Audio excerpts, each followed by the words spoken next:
Chaque vendredi, je parlerai d'un leader politique qui aura marqué l'humanité, ses forces, ses faiblesses et ce qu'on pourrait faire comme projection du combat qu'il aura mené. Ce vendredi, nous parlerons de Thomas Sankara. Thomas Sankara incarne l'aspiration à une Afrique indépendante et souveraine. Son engagement pour l'autosuffisance économique, la valorisation donc des cultures locales et l'égalité des genres est une source d'inspiration pour tous. Cependant, son parcours soulève une question cruciale. Comment combiner idéal révolutionnaire et stratégie d'émancipation durable dans le contexte mondial donc actuel? Quelles sont les valeurs fondamentales de Sankara? L'autosuffisance économique. Sankara encourageait la production locale pour réduire la dépendance aux importations. La souveraineté culturelle. Il mettait en avant les langues, les traditions africaines et il considérait que la culture était une arme politique. Et la mobilisation populaire et la gouvernance rigoureuse étaient pour lui nécessaires. Il prônait l'exemplarité et la transparence, sans oublier qu'il était l'un des premiers leaders africains à faire la promotion donc, du genre. Les limites stratégiques de son approche, au niveau diplomatique, son opposition donc frontale aux puissances dominantes a conduit à son isolement.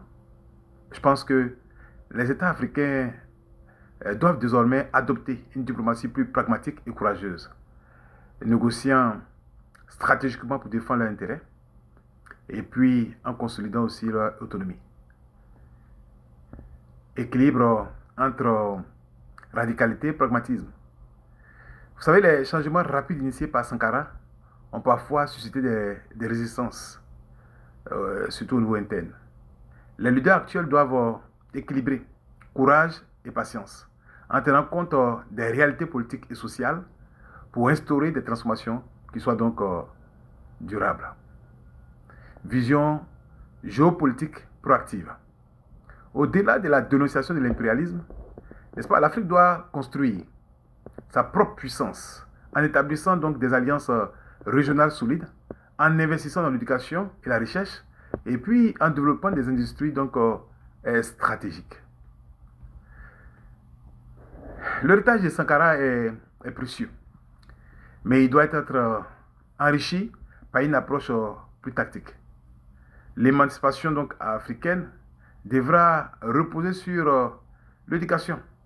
D'abord, élever le niveau donc, de connaissance générale, de technicité et de conscience politique des populations.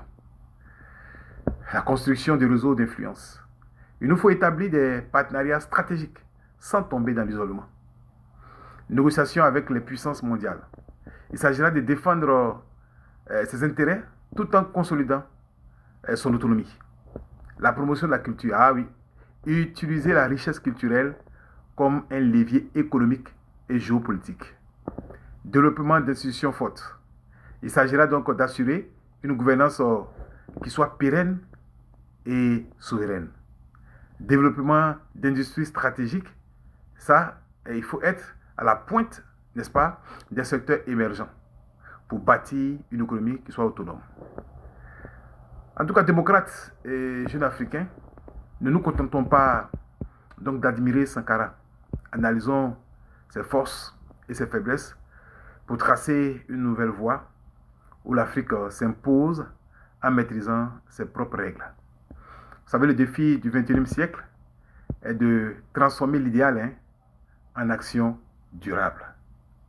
Sankara a ouvert la voie, à nous de la prolonger avec stratégie, méthode et ambition. Force aux démocrates africains, force au peuple. Innocent Yelbin, président des forces au peuple.